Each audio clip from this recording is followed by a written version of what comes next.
All right. Well, today we're going to talk about passing the PMP exam. All right. To think like a project manager. Okay. Whether you have taken the PMP in the past or you took it and maybe weren't as successful as you'd like, well, that is exactly what we are talking about today. So, getting in the mindset, getting ready to take your project management professional certification exam, making sure that you are ready to go in and pass it on your next attempt. So before we get started, I just want to tell you a little bit about myself. I'm Dr. Michael Shick. I am a project management professional. I have my doctorate in business administration. I've led projects for over 20 years, been teaching at the university at the undergrad and graduate levels, as well as conducting various different project management professional training and certified associate in project management training. So I've done project management. I've worked in this space. I've also taught in this space for,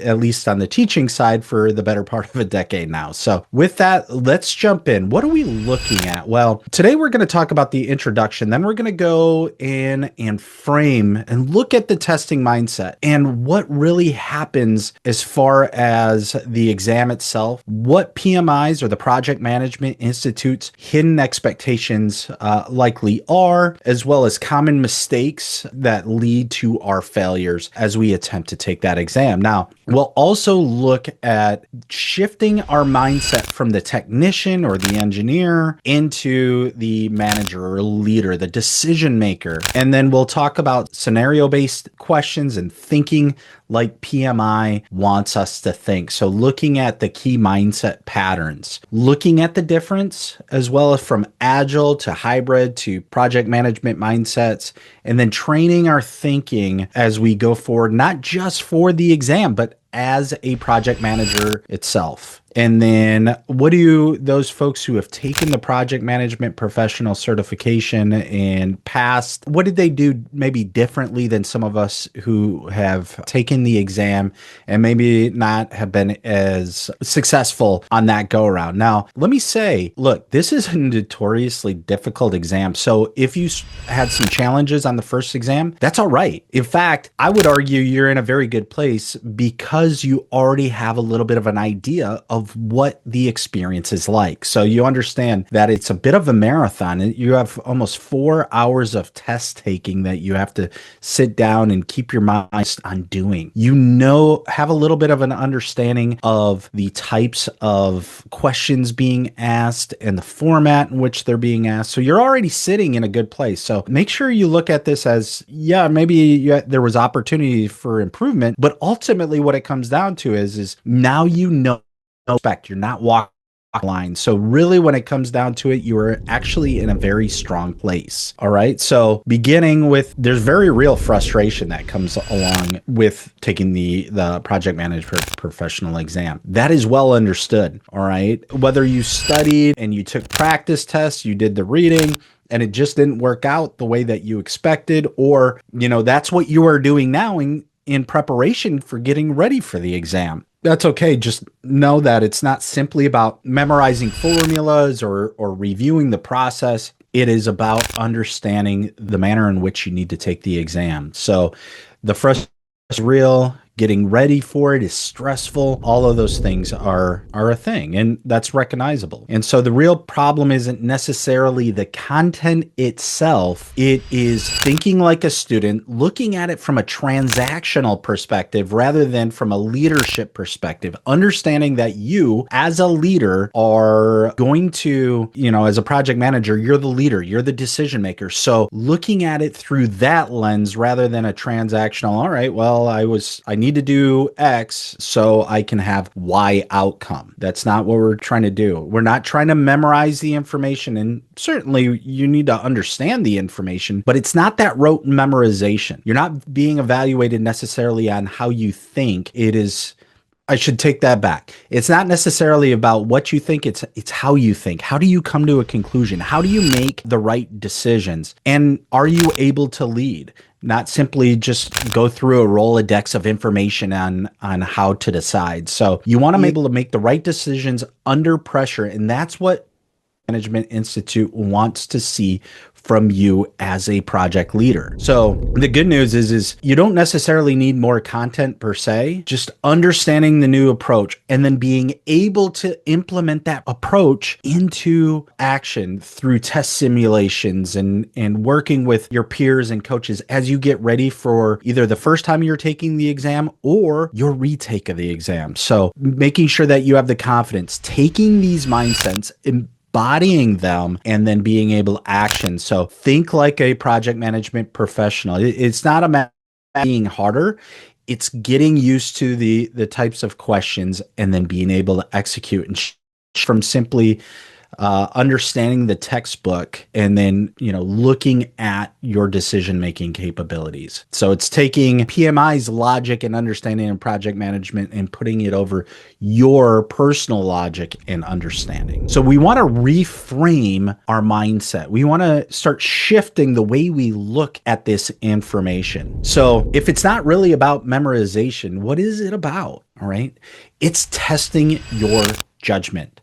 It doesn't necessarily suggest, hey, do I know the different knowledge areas? Do I know the process groups? And yes, you need to know the 5 different process groups and you should know the knowledge areas and be able to recall those. But what happens in those particular spaces where you need to make a decision? And it depends on your ability to think and function under pressure, understanding when change is inevitable and if there is ambiguity within the project. Because here's the thing, if you've been working in project management for any amount of time, you don't have the complete set of information. There isn't anything, or rarely will you find an easy cut and dry answer to a problem set. You have to take all the information available, work with the stakeholders, understand the risks, and then make the best decision that you can with the information that we have. Because us as human beings, we are limited by what's called bounded rationality. And so we don't have all the information in the world where we can make fully rational decisions.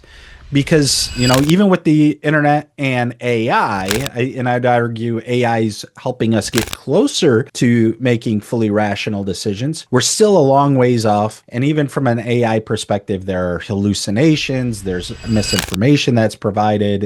And so you as an individual, we are bounded by the information that we have available in our thought processes. So how do we take that ambiguity and be able to make the decisions? And PMI is asking, would you act like a leader rather than a technician? In fact, I had a conversation today with some folks who found out that we had a new opportunity. And rather than looking at, all right, if this new opportunity comes to fruition, comes into view, and we actually get this opportunity, what are the business value or the business implications of us taking on this opportunity? What's it do for personnel? What's it do for our systems? What's it do for our processes? They simply looked at it as a transactional way of saying, all right, what will this do for my particular position? Now, this individual is a functional manager. And so being able to, as a project manager or project leader, to be able to talk to those individuals, help them understand the business value and the second and third order effects that come with these changes, gets outside of ourselves and our own myopic view, but looking at this more holistically, more strategically writ large. And so that can be difficult to do. Realistically, it's difficult, especially if you're transitioning from the technician side to the leader side. So as of right now, the project management professional certification is scored. It's more of a balance, if you will, of scenario-based versus knowledge-based. And what that balance is not an even 50-50 balance. It's about 25-75. So 75% of the exam is situational and behavioral, whereas 25 is based on knowledge and factual information. So while you will be asked what's the next best step, that is looking at your perspective as a project manager rather than simply saying, what does PMI say the best step is? And there's nuance there, right? Because PMI is the one assessing it, and they want you to use their view, but they also want to make sure that you're thinking through on what the next best step is and what you should do as a project manager and what would you recommend. So it's for you to think through and you to understand through the PMI lens, but it is you making the decisions based on with ambiguity. All right, so these questions aim to test your logic and your resiliency writ large. So remember that. Remember, it is to test your fortitude, your resiliency, and your ability to deal with stress with ambiguous information, right? So they're evaluating you on how to think. So it's meant to be a leadership thinking assessment. So you as moving into a project management professional, you're going to be the decision maker in a lot of tactical and operational. And you should also understand what that does from a strategic level. So what type of decisions are you making and how is it going to affect the business value at a strategic level? And this is rooted in servant leadership. You should be looking at the ethical nature of the decisions that you're making, not simply from a transactional value, but the ethics behind it, what value it brings for stakeholders, as well as how mature the process is. And then also taking into account the cultural, emotional intelligence aspect. So taking care of your team and looking at the overall value. So the exam measures your ability to apply that knowledge in the context of a project environment. So knowing the right process isn't enough, but how to execute it based on leadership, on your ethical responsibility, on stakeholder values, process maturity, as well as your cultural and emotional intelligence. So it's taking that holistic picture of what it is you are doing and that decision you're making and how it affects the second and third order effects. So make sure that you're choosing wisely within the framework that's provided. So going a little bit deeper into what is being tested, you want to look at how you think and how every question reflects how you communicate, your ability to adapt, and then prioritize and reprioritize, and then ultimately deliver value. All right, let's take a step back. That statement on deliver value, that is at the crux, because what is a project? Simplistically put, a project is something that is finite. It has a definite start, definite end. It's complex, interconnected, and unique. PMI states unique writ large, like it's never been done. I would argue it's unique to you because these are processes and methodologies. It could be new to you, but how are you successful? The difference between Rosemet, my thoughts on this, versus PMI, know the PMI. For the PMP, know the PMI's expectations on this. But so if you're going to do something that like a project, what's the outcome? What's the point of doing a project if there is no business value added to it? Are you trying to change the culture? Are you trying to change the system architecture? Are you bringing in a new software? That's going to have multiple different effects that may not be readily apparent. When you deliver this, what value are you delivering to your employees, to your stakeholders, to your supervisors or your C-suite folks? If you are not delivering value, then what are you doing it for? Other than, you're likely costing money. So when you think through every question, think about communicating with stakeholders, adapting to change, prioritize the work that needs to be accomplished with the most closest gator to the boat, if you will, and then does it deliver value? And you will be rewarded, with your score in the certification exam by your ability to think through these priorities. Now, you have 3 primary areas or domains that you are going to be assessed on. Predominantly, it is on the process. So being able to take a project from the various different knowledge areas and process groups from the project life cycles of initiating all the way through closing. So I won't go too far into the technical weeds. Just remember there's a difference between the project lifecycle, which has 4 phases: initiating, planning, executing, closing. When we talk about the process groups, these are the actions that happen, and there's 5 of them. And that is initiating, planning, executing, monitoring and controlling. That's one process, and closing. So process groups talk about the processes. Life cycle phases is what a project goes through from the start to the finish. All right. So 50% of it is on that. So remember, communicate, adapt, prioritize business value.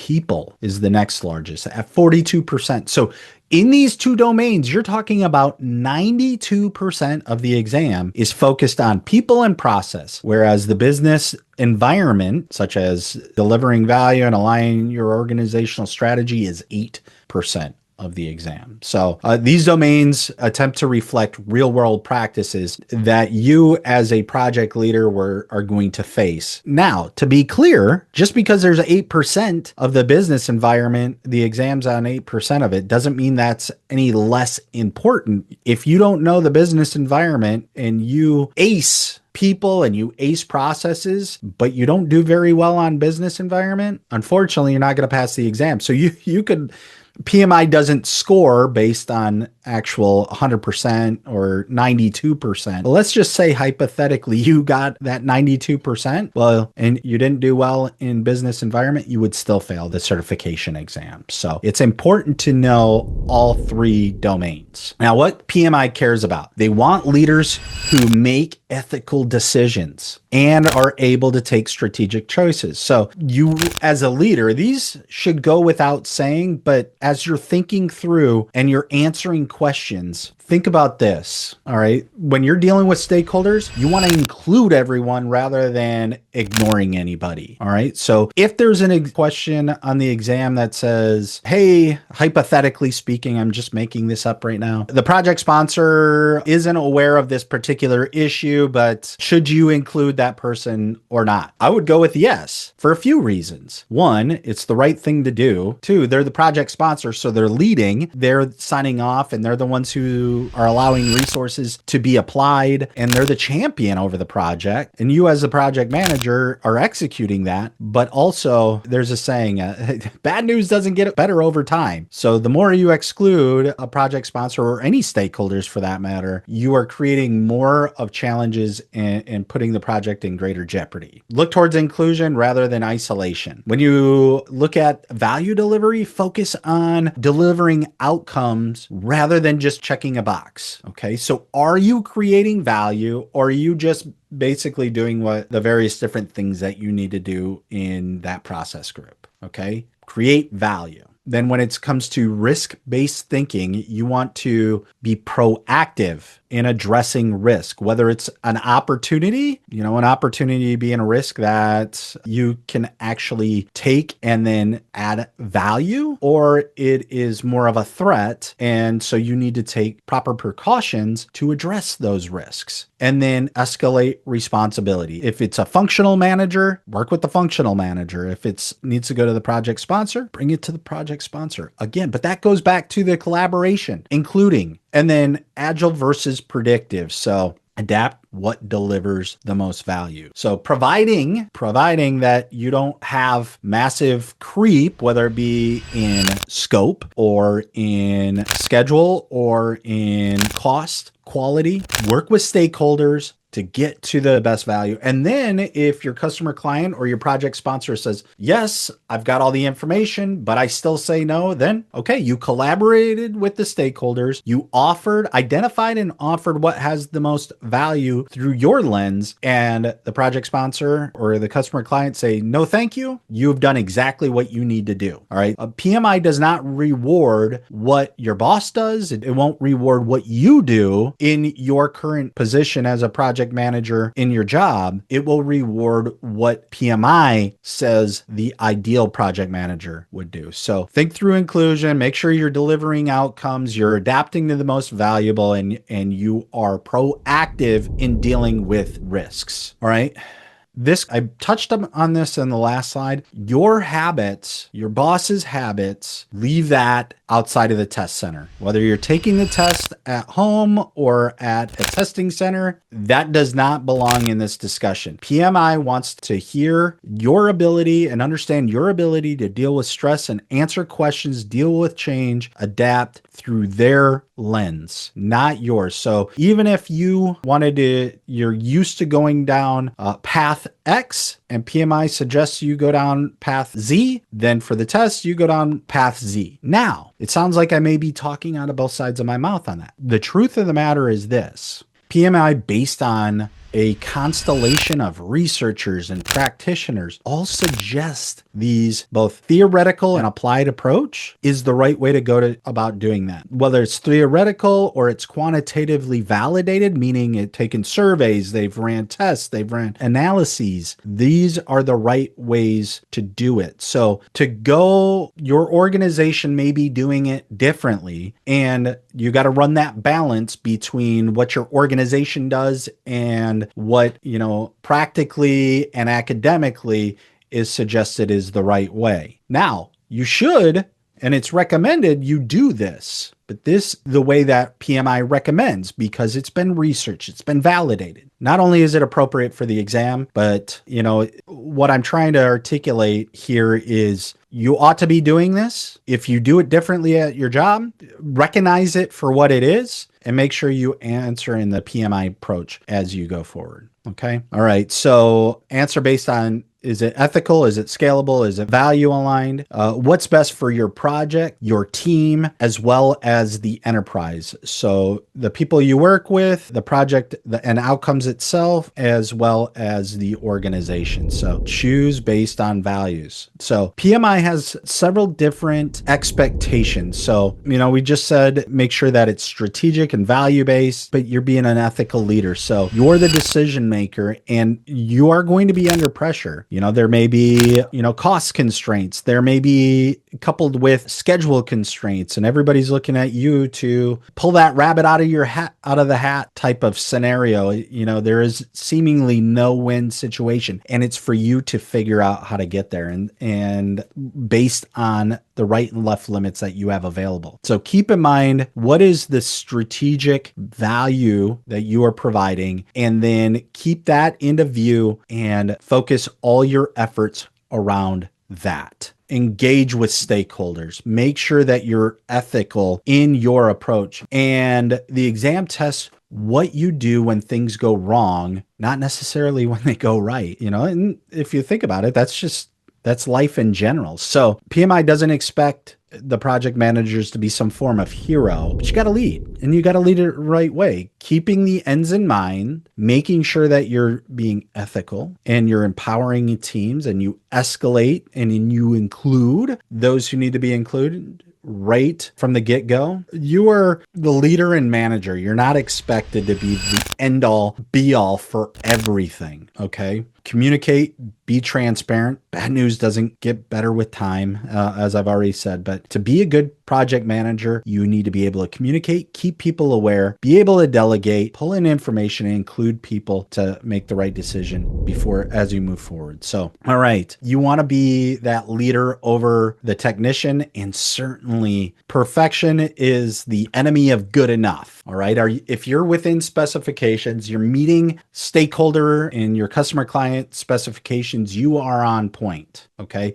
Those are what are within the charter, likely within the contract agreement. So don't worry about it trying to fix it yourself, or definitely don't ignore your team's input or hide any risk, to show that you are resilient or, you're not without fault. Make sure that you empower and you communicate, and you make sure that the project and the answers align with the outcome and you are able to deliver. So, just because you know the best chart, just because you know the best tools, doesn't mean it's the right tools or techniques for this particular project. If you're doing it alone and you're running in a vacuum, in short, you're doing it wrong through PMI's lens. And I would argue relatively easily that you're generally wrong anyway. So it's better to have the conversations and be humble and get to the end and be able to deliver value than guarding your ego or guarding yourself, because ultimately that's seen through very, very quickly. All right. So common mistakes that lead to failure. So just because, you may be strong academically doesn't necessarily mean that you're going to pass. As I said, just when we look at the percentages of the 3 different domains, you could ace 92% of the exam and still fail it.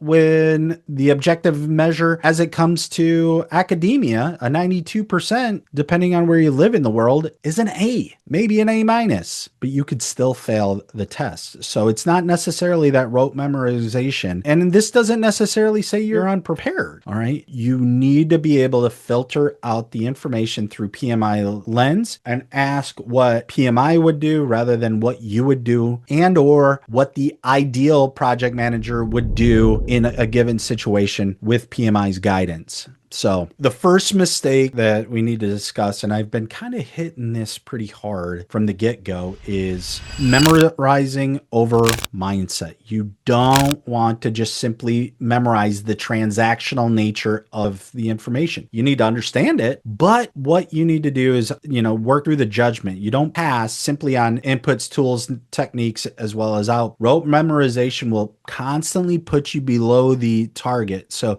you must be able to interpret the information and answer on what you should do rather than the transactional nature of saying, all right, I'm moving on to the next widget. The next big mistake is taking your intrinsic logic, or so your internalized logic, versus the Project Management Institute's logic. So on the side, it says your experience might betray you on the exam. And one of my more favorite examples of this is years ago when I was flying through clouds can wreak havoc on your senses. You'll feel like you're in a turn when you're flying straight, and whether you're ascending or descending, so going up or going down. The phrase is trust your instruments. So, and when you come out of the clouds, you'll see that you're level and you are doing exactly what it is that you need to be doing, even though you feel like you're in a turn, and your body will reorient itself based on your visual, what you see. And so this is a firm instance where your background and experience, what may be internalized, and you're like, no, I really feel like I need to do it this way. But PMI is saying, no, trust your instruments. PMI is going to test you on that. And that's certainly a compelling reason to do it. But also, again, this is based on research. This is based on practical and theoretical backgrounds and research. And so this is the most optimal way of doing it. So for the exam, trust the PMI logic. So workplace shortcuts or lone wolf fixes are not the right answer. Even if you've seen this before, does it align with PMI's expectations? Make sure it's ethical, that you escalating it to the right folks, you're collaborating, and you're being transparent. All right. So when in doubt, you see a question and has something about ask somebody else, talk to the project sponsor or escalate that, involve stakeholders, make sure you include. Okay. All right. So mistakes 3 and 4 are combined. It's guessing and skimming. So slow down, eliminate, and think through what you are testing you're being asked. Okay. Slow is fast in this. And I'm not talking about moving at a snail's pace, but what you ought to be doing is you should be going through test simulations, understand the pacing. You're looking around 77, 78 seconds per question to answer. Some of those you're going to be able to go through faster. Some of them are going to be a little bit more difficult to think through and answer. And so make sure that you find your pacing and you slow your movements down, slow your thinking down, so that way you can be deliberate. All right. Look for red flags like immediately inform senior leadership, or ignore the issues, or take action without consultation. All right. Those are not advisable. You want to make sure you get with your team, you get information, you understand the problem before you run off and shoot from the hip, if you will. All right. Understand and look for keywords such as first, next, most likely, best course of action. They will help you frame your thinking, especially when you're looking at the question. Use your deductive reasoning. So here's the information they're providing. What else or what didn't they ask but could be effective? And look for that in the answer. Make sure you understand that you are the decision maker. You are the leader. All right. There is nobody else has to answer for this. It's going to be you. And that can be a little bit daunting and scary. If you've been a project manager already, you know this. All right. So most candidates fail because they take the approach more like, all right, I do this, next comes this. I do this, next is that. Okay. No, you are thinking and having to answer, all right, Yes, the next comes if XYZ happens, but otherwise it could be these other options. And so being able to think through and making sure that you're doing things ethically, that you are including your stakeholders, that you are escalating when appropriate after you have full information, and then you are able to make the right decisions, taking risk into account. And would you lead this project or just complete tasks? You want to lead the project. We're not doing transactional, we're transforming our organizations. And so it's not merely just checking boxes. All right. We're not robots. Think ahead. Think through how you're going to deal with risks. Communicate those with the right folks at the right levels at the right time, and then that value. So, if a schedule slips, do you push the team harder or talk to the sponsor about the trade-offs? Do you talk to the team members about the trade-offs before you talk to the sponsor? In fact, you're going to want to talk to the team, because here's what it comes down to is your team may know certain aspects, like you're going to get a new shipment of widgets in, and now because you have that shipment, now you're going to be able to pick up time and maybe you can get back on schedule. So what appears to be something that's going to take you off schedule, or you're already off schedule, it's going to reset. So make sure you have the firm understanding of what the problem set is first before you escalate. All right. So quick self-check. Ask yourself on every question. Am I promoting or prioritizing team empowerment? Am I managing stakeholders, or am I simply avoiding them? Am I thinking enterprise-wide or just about my own work stream, what comes next? And am I leading? All right. So think about your team, think about stakeholders, business value. Am I leading or am I managing? Am I reacting or am I being proactive? All right. PMI wants mature, ethical, value-based decisions, all while it feels like the walls are crashing down on you.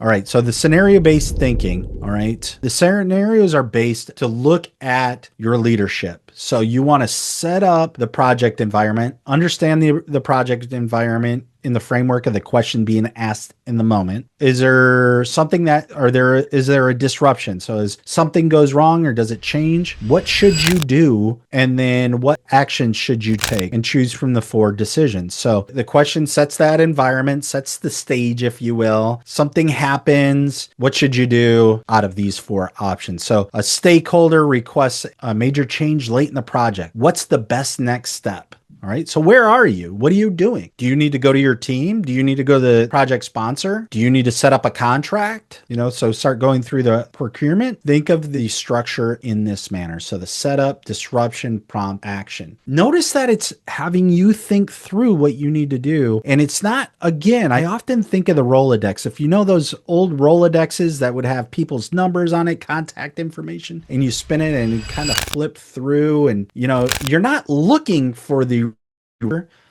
you ought to be thinking through what is the right answer based on your team, based on your stakeholders, being proactive. Where are the business values? So stakeholder requests a major change late in the project. What's the next best step? What are the implications?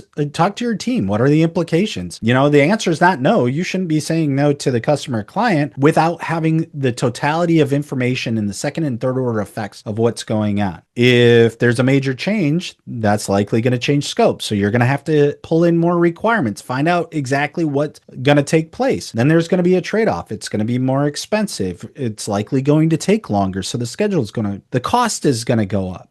Once you get all that information, you speak with the stakeholder or your customer client, and it's for them to make, because it's their project. They're the ones who are setting the requirements. They're setting the specifications. And if they're willing to pay more, if they're willing to take all the other trade-offs, like it's not going to be delivered on time, then it's their project. You're executing it on their behalf. So think through how you are going to engage, and then make sure that you're being deliberate in your decision-making. Immediately removing a team member is to be avoided, or immediately adding money to the budget, or immediately doing anything is you want to avoid. Think through it. Be deliberate. Don't do knee-jerk reactions. Meet with the team and assess the issues and think through. You are far better off with bringing in the crowds and helping make a decision, or at least getting input, hearing all sides before you make a decision, than you are just doing a knee-jerk reaction. Because oftentimes we're human beings. We will react through emotion when we should be using logic. We don't have the full scope of information, especially because you're a leader. You don't have all the information. You have functional managers.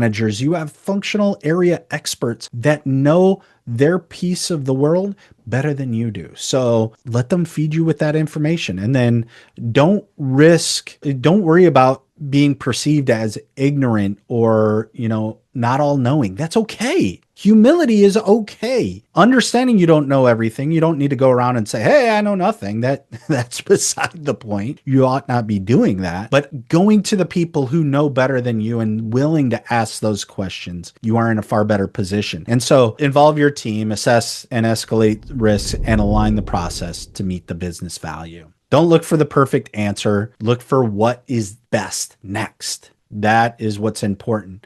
It's not going to be perfect, but it can be practical. Ask, what's the logical next step? Who needs to be involved? And does this preserve value, mitigate risk, increase value? You want to progress with integrity. What is integrity? In short, the easiest way to remember it, integrity is doing what's right when nobody else is looking. All right. So think like a PMI wants you to think, and doing so, it's about what you should do. You're leading, all right? PMI rewards structure and systematic decision-making, transparent communications, and collaborating and escalating. Being about the people, having that servant leadership mindset, empowering your teams, removing roadblocks, leading with humility, delivering value, and particularly through the process domain, so focusing on the outcome, optimizing the system as a whole, and adopting methods for impact, and then making ethical decision making. So, are you following PMI's code of ethics? Are you being respectful, fair, honest, responsible, communicating transparently? All right. If you anchor every answer into value, people, environment, and ethics, you're in a very good place and likely going to pass. You don't want to be making decisions under pressure. You don't want to go in there of what my last boss told me or what we do at our organization. Make sure it's in PMIs. Make sure it preserves trust and value. You are proactive when it comes to risk, and you serve your team and the project sponsor and deliver the outcomes. So when you look at agile versus predictive thinking, predictive is more of that traditional or waterfall, while agile is adaptive. Your scope is not static. You have flexibility in making change. So understand that when you are a project manager, predictive project management goes into control. It goes into, a static scope. So once you understand what you need to deliver, you build all your plan around what it is to deliver. You look at formal ways to preserve that scope, because that's where creep comes in. All right. You emphasize all that planning up front, and then very much systematically from a command and control perspective, manage it. Agile allows change. Your team's static, but ultimately what it comes down to is you can change and you have flexibility because you're iterating. You're doing a set amount of work. You execute on that work. So you plan for it, you execute. And then once it's done, you figure out lessons learned, and then you reassess, take more information, and constantly be adding value. Hybrid takes the best of both worlds. So look at it through, understand whether it's predictive or adaptive, otherwise known as agile. And you'll be tested on both. Okay. So you need to understand what both of them are, and you need to be fluent in both. And so agile teams get stuck. Think about, what do you need to do? You're going to work with your product owner. You're going to work with the team. Are you going to continue to execute and then do a retrospective and make pivot changes at the next, at the end of that sprint cycle? If a project hit by unexpected risks, what do you do in a predictive or waterfall? What comes first? Are you going to speak with your team? Are you going to speak with the stakeholder? Are you going to speak with the project sponsor? Remember, speak with your team, get the full understanding, and then start talking with the product's owners or the project sponsor, ultimately to create value and be proactive in your risk management. So sponsor demand, scope change, what do you do? So always make sure that you speak with the team and the customer and understand how it affects the business value. And so train your thinking to go through these processes. It should be in your cross check for what it is you are doing. So you won't pass by cramming, waiting to the last minute. That's partly why I asked how much time we have. If anybody's going to take it in the next 2 months, you should be, you could do it in arguably 3 months, depending on where you're at. And, do you have a community around you? Are you working with a mentor or a coach? Do you have a program that's set up? Are you able to ask questions and have interaction and get that mentorship you need? Do you have test simulations that mirror the exam, and have you gone through and able to take those over and over again and do exceptionally well in all areas? Those are the type of things that you need to be asking yourself. But rewire how you evaluate the decisions. Think about your team. Think about transparency. Think about resilience, creating business value. Your daily training should focus on PMI's aligned judgment, and then ask yourself, would PMI agree with you in the project scenarios? So do scenario drills. And this is where chatting with peers, working with mentors, taking practice tests, you can do these daily drills, use those mock exams and work with a mentoring coach and map out the principles, figure out when you're deconstructing strategy, you should think about the ends and then think about the ways and then the means by which you're going to get there. So figure out when you're going to take the test and what you need to do to get to that end. Think of it as a maze, like you are trying to go from the ends and then work your way back to the beginning. This is what you ought to be doing. So what first-time passers do differently, and this is, make no mistake, whether you're taking it for the first time or you're taking it for the 20th time, good on you for going in and taking the exam. So don't aim for perfection. Aim to make sure that you are in alignment with PMI. Build your judgment, not your rote memorization, and treat each mock test or test simulation like it's the real thing. So practice how you play. And so use simulations regularly, track your patterns. All right. Does it align with the exam content outline, which talks about the domains and the various different objectives that are subordinate to those domains? Understand each particular section, ask for feedback, work with peers, work with mentors if you're able, but think like a PM. All right. You're not building widgets anymore. You are leading the team that will create the process and program and project to build new kinds of widgets that have never existed before. So what's the objective? Who's affected? Are there any risks? And does it add value? So ongoing conditions. So mindset isn't just a one and done. As I said, you are taking in theoretical and practical information. That whole constellation across the globe of project managers help to build the project management body of knowledge, the agile guide, the process group guide, the ways of working. All of these are collective bodies of work of trained professionals that are providing recommendations on how to manage project based on the educational, research, and applied perspectives. So I would highly recommend is don't just use this as a framework to pass the exam, but look at it as a framework to shift your mindset. All right. Repeat, reflect, and discuss, ultimately to create that deeper understanding and have that transformational change in yourself. And then remember, what would PMI suggest here? Not simply what do I do? And then encapsulate that, stick with it, keep going. If you're thinking, do this through simulations, get with a community, and then do your journaling. Reflect on tough calls, reflect on your experiences. You don't need more flashcards. It's not about rote memorization. Think about what it is you need to do. All right. Think about the way that you think and make decisions. How do you think and look at ways to win? Don't look at it transactionally. You're not training to take the test. You are ultimately training how to succeed as a decision maker and a leader. So every correct question reflects empowering others, risk awareness, transparent leadership, and value delivery. All right. Think like this on the exam, and yourself, if you don't already think like this, to think like this. So what do you do next? I've touched on this a few different times. Reassess your strategy. Set where you want to take the exam and the timeline and what you need to do to get there. Start taking practice exams through test simulations. These should be the same length of questions, the same type of questions over the various different domains for the project management professional exam.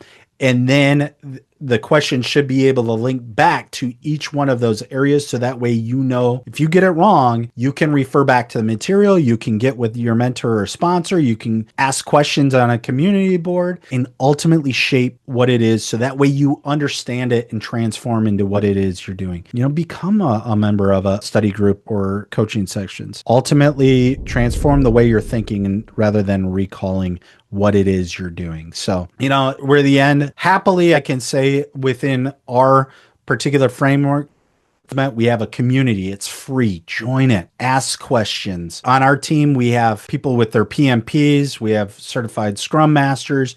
We have PMIs, Agile certified practitioners. We have a great group of men and women that can answer your questions. We also have a free strategy call. If you are, or somebody you know is like, you know what, I need a little bit more information. I need to start thinking through what my plan looks like.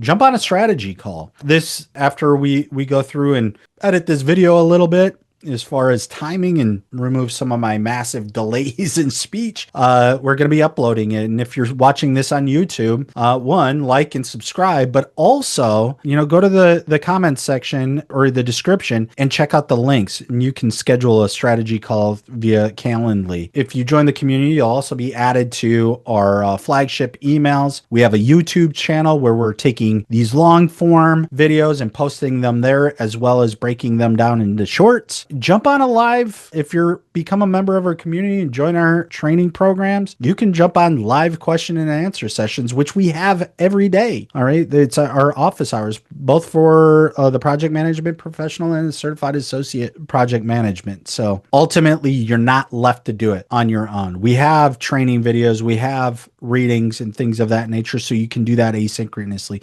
but then you have touch points.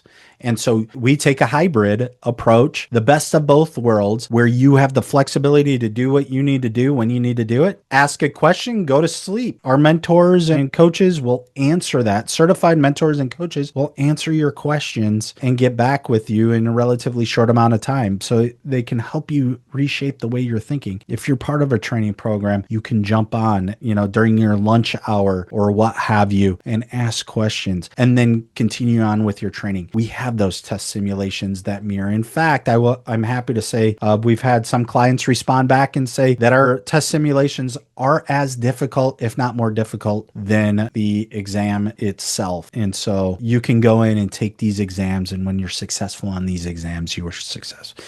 You are more likely to be successful the test simulation itself. So remember, you're not preparing for the test. You're stepping into a career of leadership. And so you're the decision maker. You are the individual that everybody's going to look to, but you are not the hero of the story. Your team's the hero, and collectively you will deliver what will be adding value to the project sponsor, the customer client. And so remember, be transparent, bring everybody in, and you are not doing this by yourself. Make sure you're building it together. So with that, thanks so much, everybody. Until next month,